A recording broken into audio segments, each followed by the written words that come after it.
자, 오늘 우리 증시 약보합세로 출발하고 있고요. 투자 가이드 시간에는 요즘 투자자 여러분들이 관심 많은 인버스 투자에 대해서 알아보겠습니다. 와이즈 금융 컨설팅의 이영주 대표입니다. 어서 오십시오. 네, 안녕하세요. 이영주입니다. 주가 빠지니까 과거 학습 효과 뭐 이런 것들도 작용하고 그래서 한번 들어가 봐야지 하고 실제로 들어간 분도 많고. 굉장히 많죠, 지금.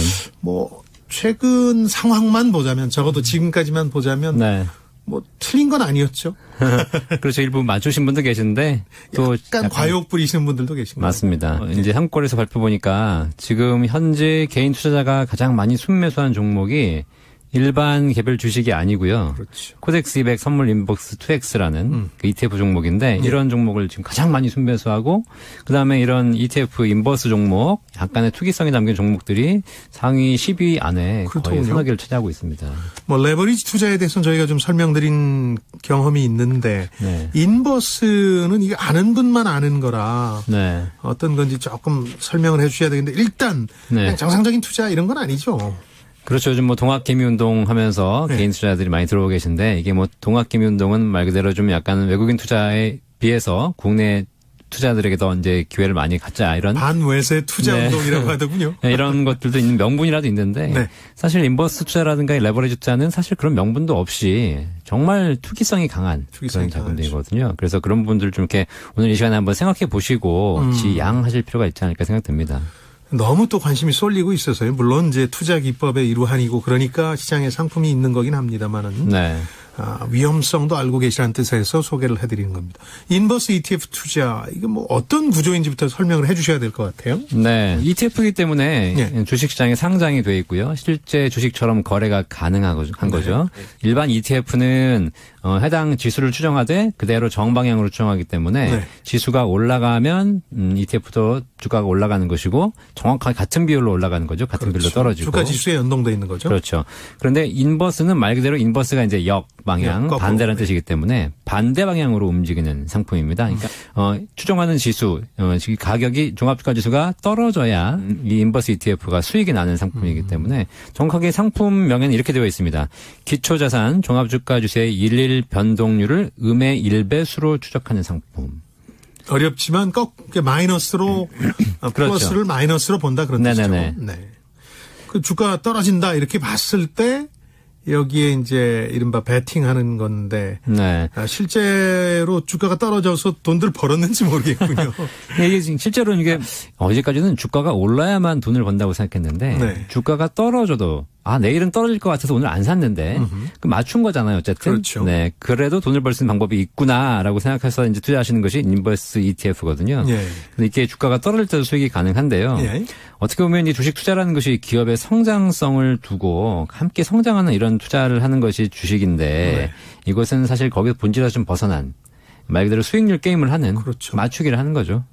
변동성이 커지면서 뭐 더블 DB 온다, 뭐 주가가 떨어질 것 같다 이렇게 예상하시는 분들이 아마 인버스 ETF를 많이 사고 계신 것 같습니다.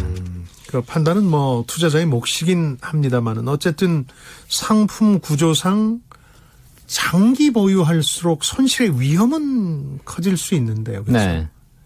이게 이제 인버스 ETF 상품을 정확하게 좀 보실 필요가 있어요. 이게 말 그대로 그냥 반대 방향이기만 하냐? 그렇지 않다는 거죠, 실제로는.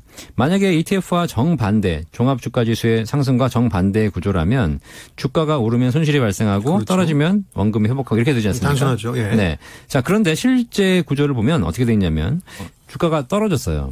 떨어졌다가 다시 올라오면 내가 수익이 났다가 다시 손실이 나는 거 아닙니까? 그렇죠. 또 반대로 주가가 올라갔다가 떨어지면 내가 반대로 손실이 났다가 다시 또 회복해야 되는 거 아닙니까? 근데 중요한 건 같이 기초자산이 원래 시작 가격대로 돌아와도 내 자산은 내 투자 금액은 마이너스가 된다는 거죠.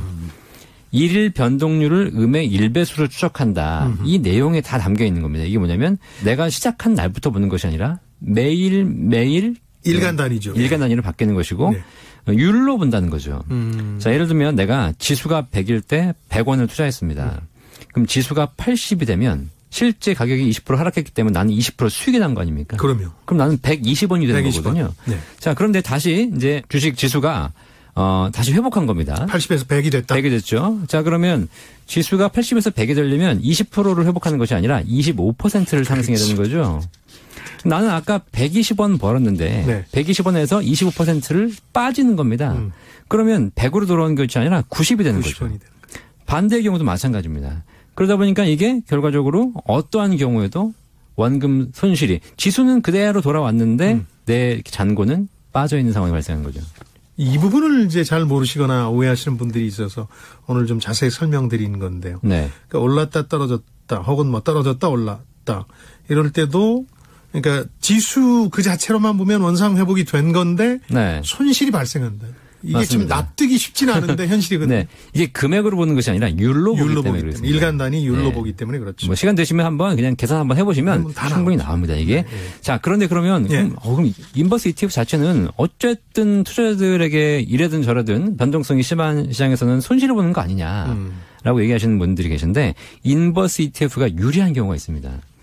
한 방향으로만 갈 때. 지속적으로 한 방향으로 갈 때. 예. 다시 한번 제가 예를 들어 드릴게요. 예. 내가 지수가 100일 때 100원을 투자했는데 지수가 80이 되면 20% 하락하니까 네. 나는 20% 수익이 나서 120이 됩니다. 근데 다음 날 지수가 또 하락한 겁니다. 그래서 지수가 80에서 60으로 됐습니다. 80에서 60으로 된 거는 20% 하락한 것이 아니라 80에서 60이 됐기 때문에 25% 하락한 거거든요. 그러면 나는 120원에서 25%가 상승하니까 150원이 되는 겁니다. 수익이. 자, 지수는 100에서 60으로 40%가 하락했는데 내 통장의 수익은 100에서 150원으로 50%가 올라간 거죠. 그렇죠. 그러니까 이게 사실 인버스 ETF의 구조가 율로 보다 보니까 한 방향으로 계속 떨어지는 경우에는 내가 수익이 많이 나고요. 네. 반대로 계속 올라가는 경우에는 내가 손실 규모가 좀 약간 축소되는 그런 것이 있습니다. 그래서 이 상품의 특징을 이해하시면 결과적으로 한 방향으로 왔다 갔다 하기 쉽지 않잖아요. 그렇죠. 예, 그런 차원에서 좀 보시면 될 것 같아요. 결국 이제 한 방향으로 한다면 말씀하신 것처럼 인버스 ETF 같은 걸 계속 들고 있는 게 유리하겠지만 지금은 출렁거린다는 표현에서 알 수 있듯이 변동성 장세니까 네. 이게 좀 불리할 수도 있는 거 아닌가요? 주식이 사실 항상 변동하지 않습니까? 그렇죠. 한 방향으로 가는 경우는 굉장히 드물고요. 드물죠. 이게 제가 한번 계산해 보니까 6개월, 1년 결국은 시간이 지나면 지날수록 장기로 보면 볼수록 결과적으로 인버스는 손실을 보게 되는 그런 구조로 돼 있습니다. 불리하게 돼 있습니다. 그래서 변동성이 더 커서 지금이 불리하고 평상시에는 안 불리하고 이런 것이 아니라 거의 항상 불리하다. 결국은 단타 중심으로 해야 되는 전략이다. 정말 투기적인 그런 상품이 될 수 있죠.